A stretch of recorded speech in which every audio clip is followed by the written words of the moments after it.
trapped in a steel cage with the relentless Rampager. Draven and Gale face their deadliest trial yet. Sparks fly, literally, as the monstrous beast charges its electrified horns, crackling with raw power. With no escape in sight and the odds stacked high against them, the pair must in fast, or they'll become the latest casualties of Korzan's twisted spectacle.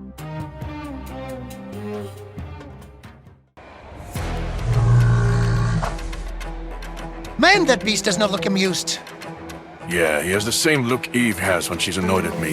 It makes the Voidfind look like a fun pet. As mentioned before, the Rampager is not only extremely powerful, he can also generate electrical shocks with his horns. As if nature found he wasn't already deadly enough as is. This is bad. Keep your eyes on him until we find an opening. I'd rather find an opening in this cage. Watch out, he's storming straight ahead.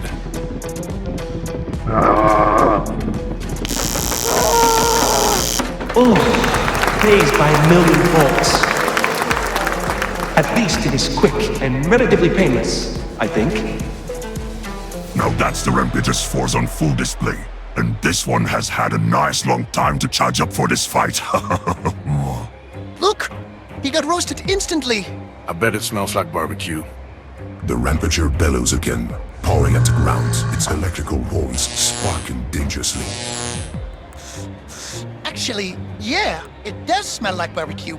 It reminds me of my mother's food when I was little. She Look now, used to Gale. make... We're next on the menu if we don't figure out a plan soon. Okay, what do we do now? Big, angry, electrified call from hell? How do we deal with that? Contestants seems to be conferring. Maybe they think talking will stop the Rampager. Brilliant strategy. I swear if we survive this, I'm finding that announcer and... Okay, look, the horns are the main problem, right? If we can shoot them out and overload them, maybe that would neutralize it. Or at least buy us some time. Short them out? Perhaps, but with what? That stun rod over there. If you can jam it between the base of its horns, it might fry circuits. You want me to jab a giant electrified bow with a stick? Do you have a better idea? Fine, you distract him, I'll grab the rod. Oh, great. I'll just wave my arms and say, "Hey, over here, Big Sparky." Exactly. Just don't die. The Rampager lets out another roar, its horns glowing brighter as it charges at them. Hey, you overgrown lightning battery! Your mother was a generator and your dad was a spark plug! Over here! Agitated, the Rampager pivots, targeting Gale with laser focus. Excellent. You have his full attention now. Gale scrambles around the cage, narrowly avoiding the beast's stomping hooves. Meanwhile, Draven dives for the stun rod, rolling just in time to avoid a stray electrical zap. Got it. Now what? Now you poke the angry lightning cow right here! Right there isn't as easy as it sounds. The Rampager charges again, this time skidding to a halt as it corners Gale's against the cage. What I said earlier about your parents, it was a compliment? Hang on. Draven charges forward, using the rod to connect the tip of the Rampager's horns. Electric crackling fills the air. The Rampager rears back, its horns sparkling wildly before one fizzles out entirely. It lets out a paint bellow and stumbles lightly. Ingenious. They managed to stun the Rampager. But that won't be enough. Unbelievable. The contestants have managed to stun the Rampager, but will it be enough? Okay, that actually worked. What's next? Next? I thought this would do the trick. At least he seems to be unable to generate any more electricity for now. The Rampager shakes off its disorientation, glaring at them with renewed fury. The cage suddenly feels much smaller. So, about that cage opening idea? Now the Rampager is going to take things seriously.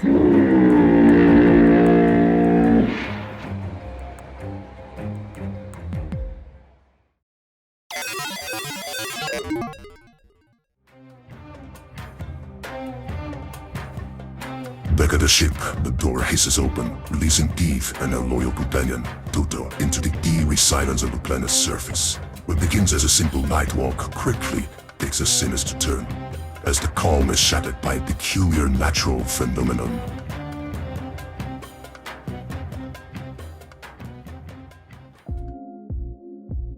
Titanic, any message from Draven and Gale? Negative. They must still be in the middle of the trial. Alright, I'm sure they're fine. Keep me informed if you hear anything from them.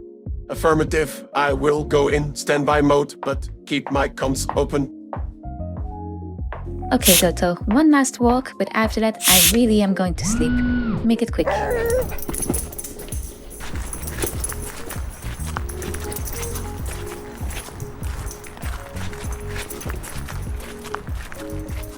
What? Is this bush not to your liking?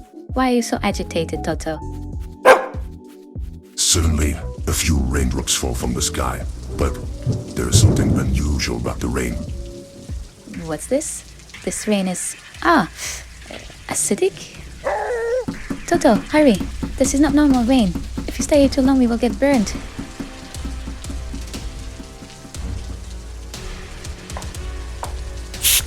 Oof! Well, back to safety. That was an unpleasant surprise. Are you okay, Toto?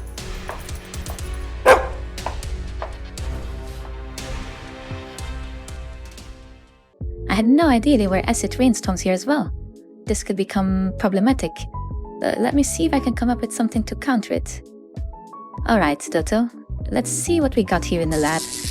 Let's get to work. Eve begins rummaging through the ship's lab, a mix of frustration and determination on her face. Her hands move quickly, gathering vials and compounds as Toto watches curiously, tilting his head. Acid rainstorms? Who even designs a planet like this? I know, it's ridiculous. But if there's one thing I hate, it's being caught unprepared. Neutralizing agents, reactive polymers, maybe some hydrophobic coating. If I can create something that bonds to the skin or clothing as a protective layer, we'll be safe from the worst of it. No, Toto, this isn't food. Don't even think about it. Okay, let's test this. If my calculations are right, this compound should neutralize the acidity on contact. After a few beats in the lab, Eve has a breakthrough and tests out her concoction on a piece of organic matter. The liquid fizzes and hisses. Its reaction stops quickly, leaving the plant unharmed. Perfect. Now I just need to field test this outside to be completely sure. Oh, you're volunteering, huh? Alright, I'll coat your fur with this gel. You're already too curious for your own good anyway. Relax, it's not a bath.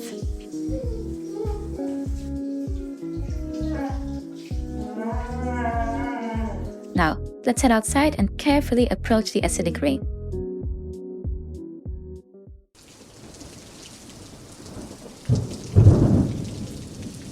Okay, Toto, just put your tail outside and let's see what gives.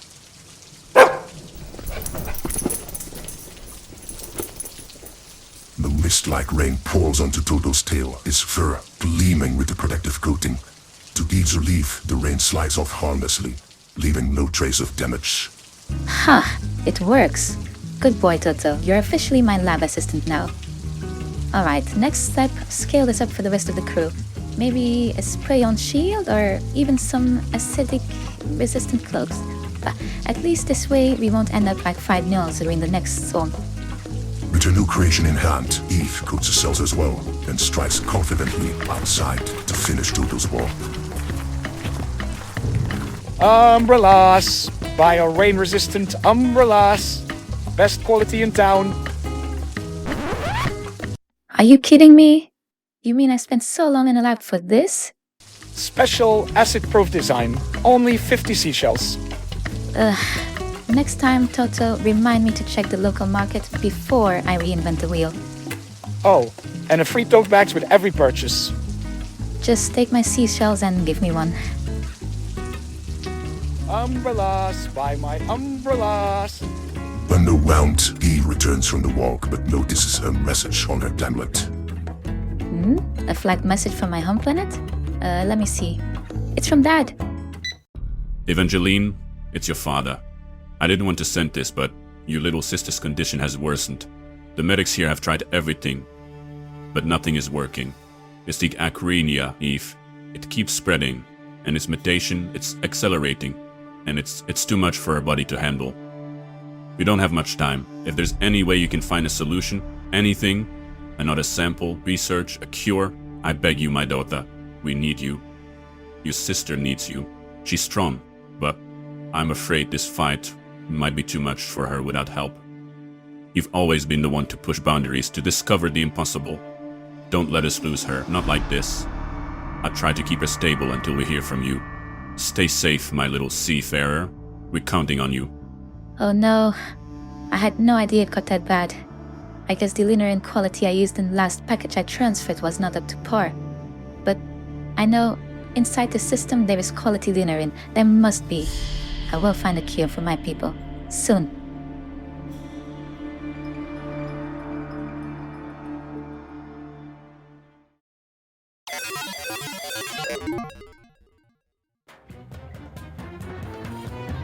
The lively hum of the bar serves as a backdrop for the crew's tipsy banter, the laughter blending with the clinking of glasses and the murmurs of the other patrons. Amid the light-hearted chaos, the table is a whirlwind of exaggerated gestures, wild theories, and questionable culinary pride.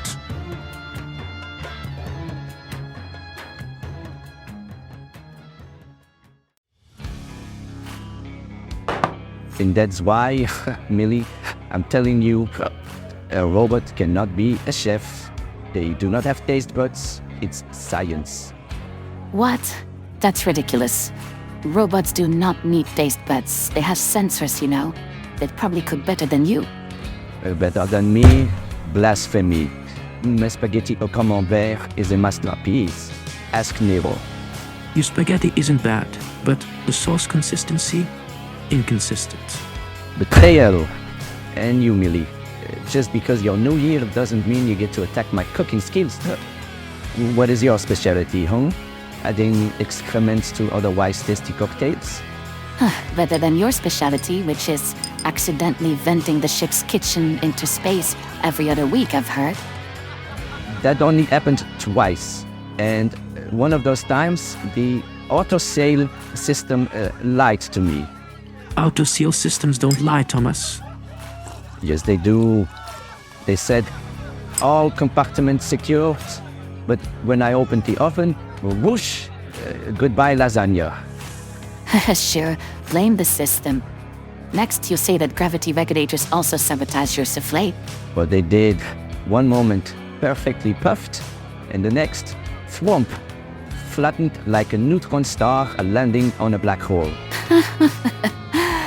Gravity betrayal, classic. I see you've both uncovered the great conspiracy of insubordinate starship systems. Shall we file a report with the intergalactic kitchen authorities? Yes, to justice.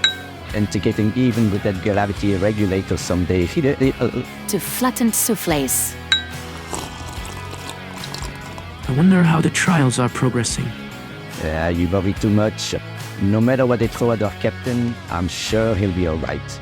We've seen plenty on our missions in the past. I know he's a skilled gunslinger, but still, they don't play fair. I hope leaving them behind was not a mistake. I heard of these trials. We sometimes had to send the clan fighter on Korzan's demand. I never saw them back afterwards. Don't worry, Millie. We'll end this era of terror once and for all. Okay, we better drop the subject now, before anyone hears us anyway. Amid the bar's clamor, the group's laughter softened as a sharply dressed man strolled past their table. His tailored suit, polished shoes, and composed gait stood out against the rowdiness of the crowd. Stopping just briefly, he turned to them with a faint, knowing smile. Members of the Black Pulse, huh? Didn't expect to see you here so soon. Who's asking? And more importantly, are you buying the next round? Oh? Do you guys know him? Judging by the description in our mission report, you must be Jake? Let's not throw names around, friends. I prefer to keep things discreet. And yet, you're the one walking up to us in the middle of a crowded bar, friend. Touché. Now, I'm just passing through, though. Saw you here, and I figured you might want to know there is a bounty on your heads. A bounty? But what for? Something about a stolen truck. But if you're interested into the details, I suggest we talk privately. A stolen truck? I think I'm starting to understand. I was going to tell you guys, I swear, it was an act of impulse. Jake suddenly gestured toward the VIP section of the bar, a dimly lit alcove guarded by an imposing bouncer. This guy screams shady. Are you sure we can trust him? Not yet, but he probably has useful information about that bounty. I'll be in my usual spot when you're ready to discuss the situation. And for the record, I don't need to scream shady. It's all in the subtlety. With that, Jake and his bodyguard disappeared into the VIP lounge, leading the group in thoughtful silence. So, I guess my impulsive decisions have consequences now. It was a golden opportunity to get the ship parts we needed. Crimes happen here all the time. I didn't think it would be a big deal. Well, there's pretty much one rule even we, the Nymphrathi, know about, and we do not go against it. We do not go against Korzan and his crew, much less steal from him. We can't ignore this. A bounty will draw every lowlife in the city straight to us. As they deliberated, the bar's energy shifted suddenly. A figure cloaked in shadows entered, slipping unnoticed into the crowd. Shade, formerly their crewmate Rose, was scanning the room, lingering on Jake's path to the VIP lounge. What's the plan then? We'll talk to him, gather what we can, but stay alert. Something about this feels a bit off. Unbeknownst to the group, Shade's gloved hand brushed against the hilt of her blade as she moved closer to the VIP section, her target already in sight.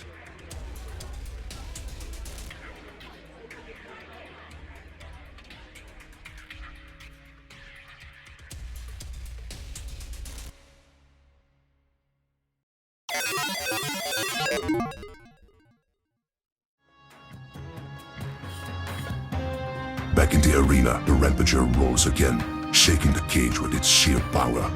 Draven and Gale exchange a worried glance as the beast recovers its composure, pawing the ground with feral intensity.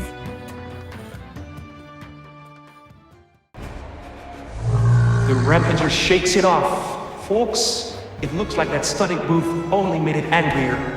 And now, it's eyeing the cornered contestants like they're tonight's main course. Stunned isn't the same as defeated, is it? No, but now he's spark-free. Making him mad is just part of the process, I think. Ha! They think they've turned the tide, but the Rampager's just warming up. Let's see how long they can dance before it crushes them with brute force.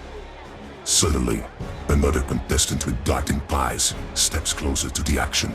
His pupils glow unnaturally red, and his muscles ripple with the enhanced strength. Hey, is it just me, or does that guy look not okay? I recognize those signs. That guy took red dust. A foolish move. The man lets out a guttural roar and charges at the Rampager, his movements erratic but impossibly fast. In one leap, he slams a fist into the beast's flank, sending it skidding a few feet. The red dust frenzy. A desperate gamble for power, but it always burns out. Let's enjoy the show while it lasts. The Rampager retaliates, swinging its horn's head like a battering ram. The frenzied man narrowly dodges but lands awkwardly, losing momentum. Draven seizes the moment, stepping forward with a rod. Okay, Gale, cover me. What? No! The thing's barely holding together, and you're almost... Rawr. But Draven doesn't wait. He charges towards the Rampager, aiming to deliver a second stun. Whoa, ho, ho, ho, ho.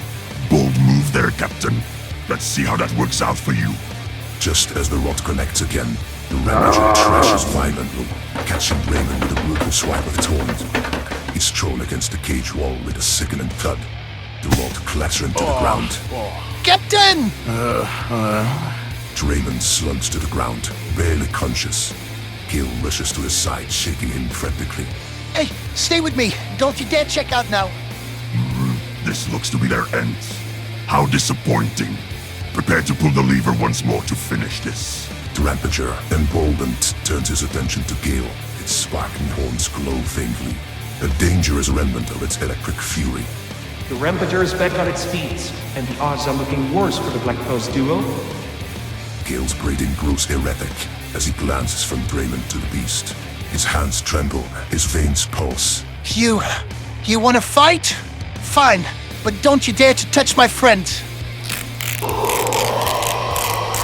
With a guttural swallow, Gale's form begins to shift, His muscles bulge, his eyes flash golden, and his claws extend into razor-sharp blades. Oh, now it's getting interesting again. I knew Skeldron doesn't just roll over and give up when it gets tough. Hold off with the gravity change. I want to see how this plays out. Angered from seeing Draven knocked out and vulnerable, Gale turns into the beast form and charges at the Rampager at feral speed, dodging its strikes with impossible agility. He lunges, sinking his claws deep into the creature's flank, drowning a guttural hole of pain. Take this! Incredible! The tables have turned. But can this new beast form carry him to victory? The Rampager swings wildly, but Gale is relentless. His movements precise and merciless. He rolls his golden eye locked on the beast. Let's see how far this beast boy is willing to go. And that's for knocking out my captain. As Gale delivers a devastating blow, the Rampager stumbles, its final sparks fizzling out. It collapses with a thunderous crash, its walls fading into silence. Unbelievable. The Rampager has been knocked out, but at what cost? Gale, still in his beast form, kneels beside Draven, his claws retracting as his breathing slows. Hang in there, buddy. We're not done yet. Haha, impressive. But if only cleared the second hurdle, they won't last long in the last fight in their current state. I will, however, allow a small medical break to keep it interesting. I just got word from our merciful leader. A quick recess will take place to patch up the remaining participants before starting the final fight. The crowd roars as medics rush into the cage to give the Black Pulse contestants a fighting chance in their final battle. This medical break is brought to you by Stellar Shield Insurance, because your next adrenaline-fueled disaster is just a claim away. Don't fight the Rampager without it.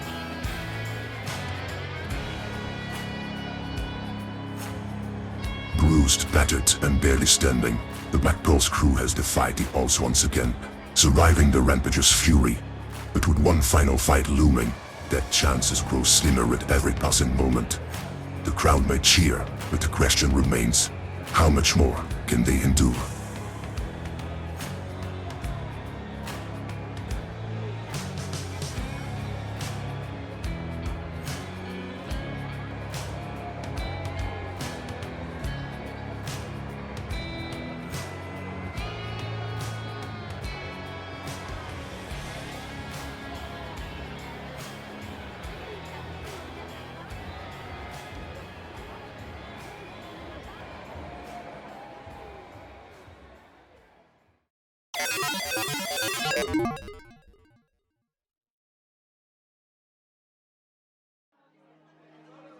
Okay, I suggest we finish our glass and pay this Jake person a visit.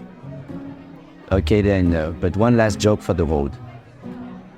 Why did the astronaut break up with his girlfriend? Why? Tell me. Because he needed space. Oh, I hate how I found it funny. Clearly, she was light years out of his league. Truly groundbreaking humor, Thomas.